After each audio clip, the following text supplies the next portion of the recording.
We'll now turn the meeting over to Program Chair. Our speaker today is Jayson Rogen. Jayson is an IT specialist, typical geek, sits around, punches on computers. That's pretty much all he does. He's typical. He has one little avocation, however. He happens to be president and diver for this Cowlitz County Dive Rescue. It's a volunteer organization. Yes, you can apply now and when I give the final introduction. It's a volunteer organization that he participates in. He's learned to scuba dive at a very early age. He's been involved with fire departments before. He just felt this was one way to give back to the community. I also want to thank Rex Boswell for lining this up. Rex is a big supporter of the dive team. He says he hopes to join it someday. You know, as soon as he overcomes that compulsion he has when he gets near water, saying, "It's too deep, it's too deep," you know.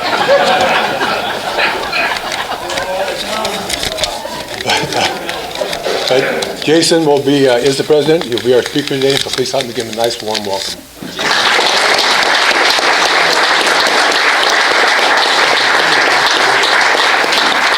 Well, thank you very much. I appreciate the time to come in here and tell you all about the dive team.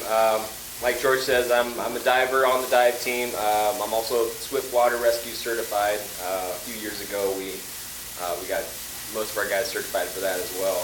But I did want to let you know a little bit about the team. So when somebody goes in the water, or a vehicle or evidence goes into the water, we are the county's resource to go in after it. We also go to Lewis County, Clark County, Pacific County, Wahkiakum County, just wherever we're needed. A lot of times we back up people like in Clark County or Lewis County, and we go ahead and help them with water emergencies as well. And a lot of people think that we're associated with either the fire department or the police department or the sheriff's department, but we're actually our own entity, which is good and bad. It's kind of nice because we have a little more flexibility to do things for other agencies. This weekend we cleaned the water intake for the city of Castle Rock. That was one of our training dives we did. We're going to pull some debris off their pilings, but we do that as a just as a service to them, and we can do that because we're not publicly funded. We can use our time as we see fit, and we're able to have a little more fun than some of the fire department and police department agencies. So that's kind of nice. One downfall of not being publicly funded is we actually, all the members bring their own equipment. The team has very little actual equipment that they provide, except for some of the specialized equipment. This is my mask, is a full face mask, and it actually has communications built into it. So these pads over on the side are actually for me to listen to my dive tender, and then there's a little red microphone in there that I can talk back. So the really nice part about that is when I'm underwater, I have constant communication with my dive tender at the top, and then with my backup diver, which is actually at the surface as well. Unlike recreational divers, we all go down solo, so only one person goes down at a time when we're doing a search or a recovery, and then we have a backup diver that's there ready to go down after us if we have a problem or to help us out. Unfortunately, usually it's just to help us out with the recovery, so because of that, I get to keep this in my truck. This is a water rescue, water recovery bag. You don't do any rescues in this, obviously, but yeah, this is a body bag that we use all the time, and unfortunately, it's often enough that I have to keep it in my truck, and a lot of our divers keep one with them as well. It is all mesh because the ones that the corner has don't drain very well. These ones are a little nicer to haul things out with. So, and not only is this kind of good for recoveries, but I actually use this when I go and talk to schools. I go into grade schools mainly to talk about water rescue. We talk about the importance of a life jacket. I show them my jacket that has some cool bells and whistles and knives hanging off it and some rescue equipment. I talk to them about how they can use things like throw bags to help their buddies when they're out swimming, and how they can use something to reach out to somebody instead of going in after them. And then I always follow up with asking them if they know what the body bag is. And of course, they're kids. Thankfully, they don't know what a body bag is. But it sounds a little harsh, but it really makes them remember that. I have kids that I come back to the same school a couple years later, and they'll be like, "Hey, you're the guy that goes underwater with the body bag." And yep, that's me. And if that makes them think about it, that's good, because they're going to remember that. Water safety. Here's what happens if you don't practice good water safety, and hopefully that sticks with them for a long time, and they're not one of the ones that have to actually be recovered in my bag. We have really focused a lot more lately on trying to get to the schools more often and trying to educate people about water safety, especially life jackets. The county's done a great job of putting loaner boards out. We make sure to go around to those boards. We put more life jackets on when we see that it needs them, and we take off ones that are obviously not going to be helpful. But we do run into an issue with member participation sometimes. A lot of us, well, all of us have our day jobs, and most of the people on the team are either Swiftwater certified or dive certified. So the few people that are left, it kind of falls on them to try to make presentations to the schools, go to places like the YMCA to talk to the kids, and try to get the word out a little more on water safety. So one kind of shameless plug for us: if anyone knows people that are either divers, are good in the water, or would like to help put some time into teaching people about water safety or doing fundraising for the dive team, we'd be definitely more than happy to talk to them and have them be part of our group and really part of the water safety in the county. We are a nonprofit, obviously, and we only meet about once a month, and we usually train once a month as well. And yeah, we just really enjoy helping the community, and if we can, let them know about water safety instead of having to go in and do recoveries. About 2 years ago, the RISAD Foundation paid for us to be Swiftwater certified, which means that instead of just going in and having to do recoveries all the time, we're able to go in and actually do some rescues. And I was actually playing a video here of a rescue we were able to do on the Kalama, where a person was stranded out in the middle on a rock, rushing water all around them. We were able to lower a raft down, get the person on the raft, and then take them downstream, where we were able to get them out safely. And really, she just had some mild hypothermia, and other than that, she didn't have to go for a ride in the body bag. So that's definitely a good thing. And we're really trying to do that more often. We work with the local fire departments. Some of them have some Swiftwater certified people as well. And we go out there with them. We train with the fire departments and police departments. And we really try to look more toward rescue instead of recovery.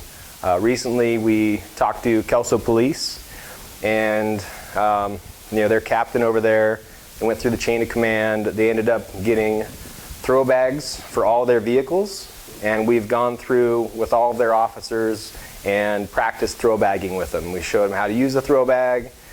We went through actual recoveries. We went in the water. They threw the bag out to us, recovered us back to the shore. And the nice thing is, police department is usually going to be the first people that are available to be on scene.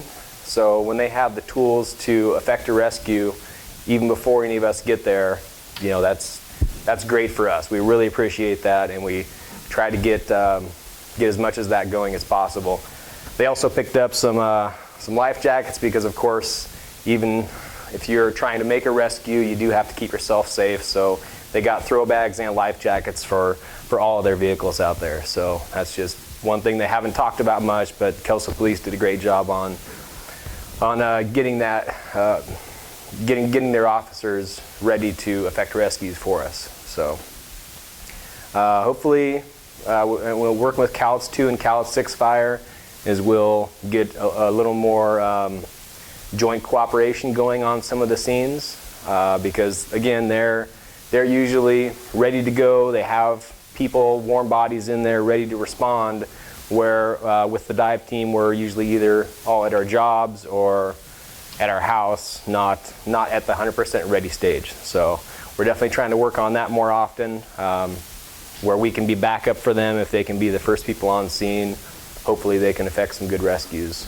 We did have a great one up in Castle Rock this year. There was 2 children that were in the Cowlitz River. We were able to get on there with the assistance of Cowlitz 2 Fire and Cowlitz 6 Fire. We were able to get both of them out of the water, and both were able to recover. So that's a good thing. We like doing that.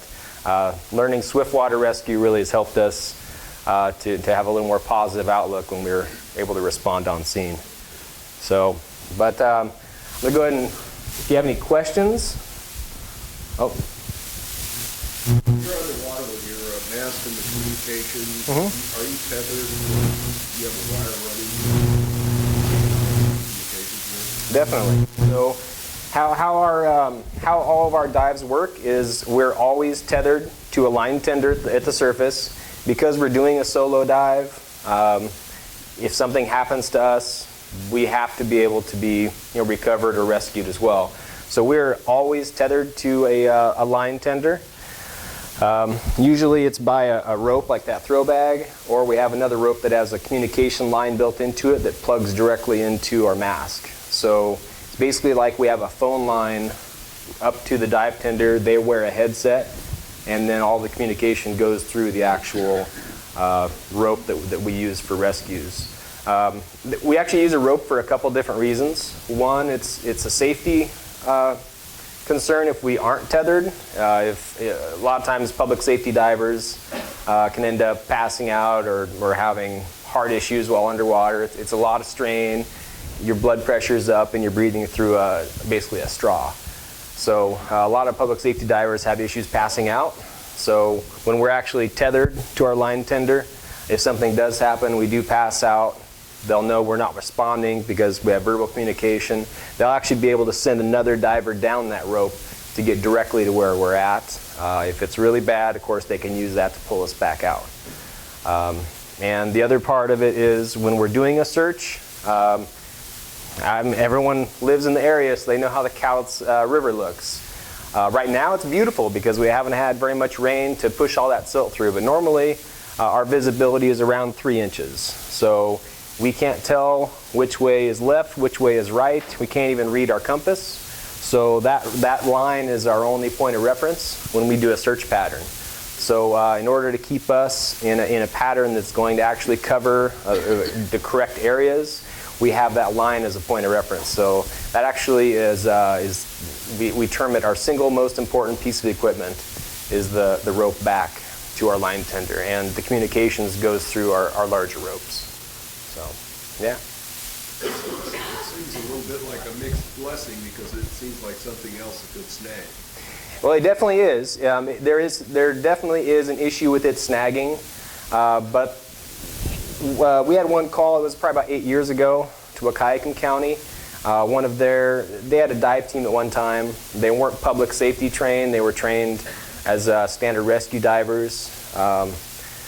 One of their divers actually went down, didn't come back up, so they sent their other divers in after. They weren't tethered, and they weren't using a search pattern. All of them were blown downriver. There was no way for them to have a point of reference of where they were. Instead of doing a search pattern where they're able to do a good grid or a parallel search, they were what's called a shotgun search, where they just kind of go out in their directions. And we've just found that that's not as effective for us. And really, safety is the biggest concern for having that rope. So yeah, it definitely is both a snagging and entanglement issue, but definitely the benefits far outweigh the concerns. So. Yeah, so that's a great question. So all of us have dry suits, and when it gets to the colder season, we put on thermals under our dry suits. I actually went and got some special Under Armour that's made for like polar, Arctic climbing. And when it gets below 40 degrees, I usually wear the little more Arctic more lofty undergarments, but we always have undergarments under our gear. And of course, we're tethered. Our line tender listens to us when he knows we're getting out of breath or starting to get cold. We'll get pulled up. So, yeah. Who pays for all your gear? We pay for all our gear. So I wear about $5,000 worth of gear every time I go in, and that comes out of my pocket. The mask actually is the team's. That's about $1,200. But yeah, everything else is really our divers. They enjoy what they do. They enjoy giving back to the community, and they put a lot of time, effort, and money into giving back. The team, luckily, we have had some good funding years. We just picked up Zodiac, so now we finally have our own boat. Now we're working on getting a usable motor for it. The one we have is a little underpowered, but we're working toward being. Hopefully the team is able to be a little more self-sufficient and not have to worry about the divers using their own equipment and money.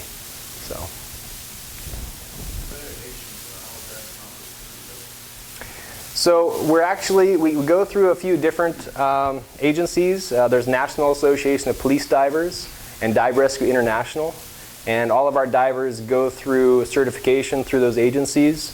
We had 2 officers come from, one from San Bernardino County and one from Chicago area. They actually came in, they taught everyone correct public safety diving, and they also went through underwater crime scene investigation. So about 8 of us have crime scene investigator plaques as well, and we're able to get evidence and testify in cases where we've retrieved evidence underwater. But there are about 4 or 5 agencies in the U.S. that certify public safety divers specifically, and we recognize any of them that are nationally recognized.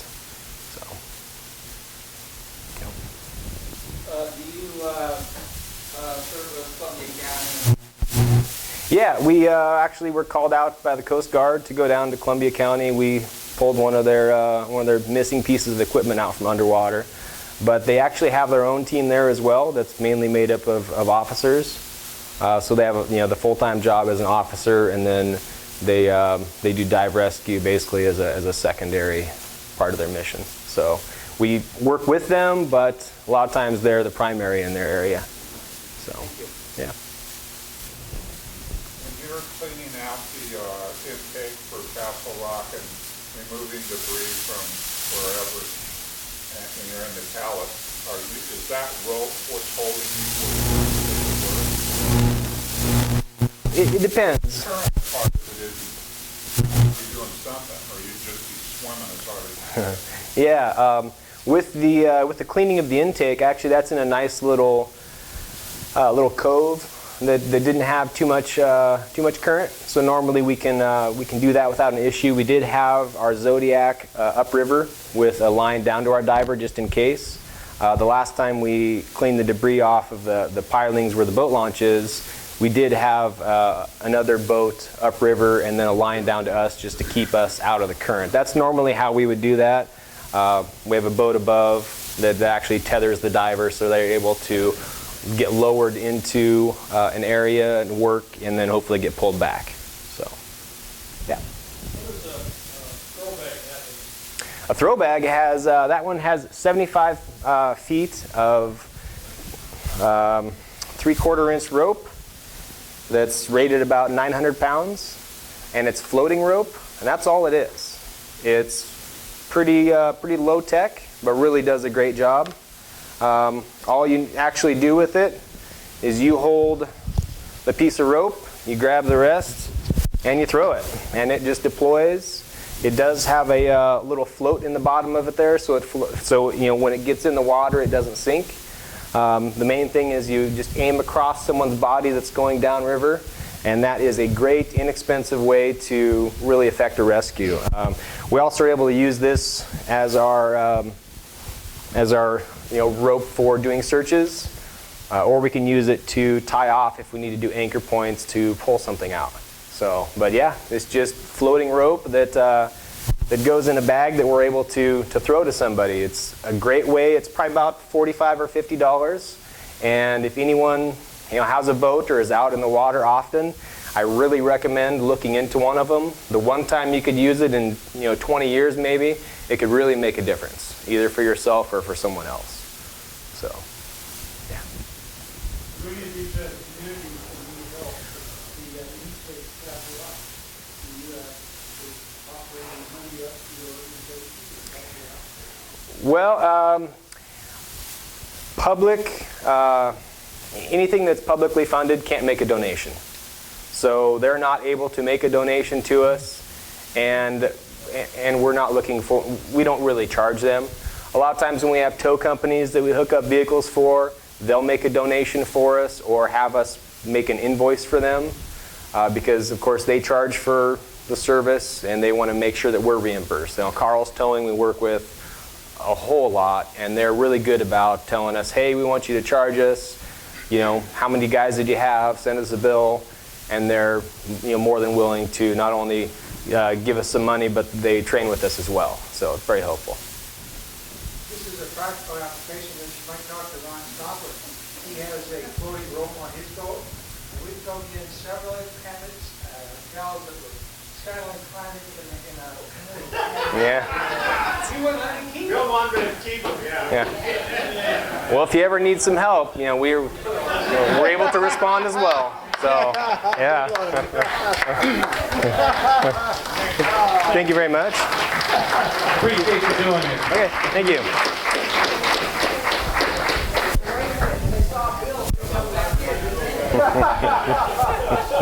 Let me give you this here. It's a mug. Oh, for thank your, you. favorite beverage. You were here. Oh, perfect. Thank you. Thank you.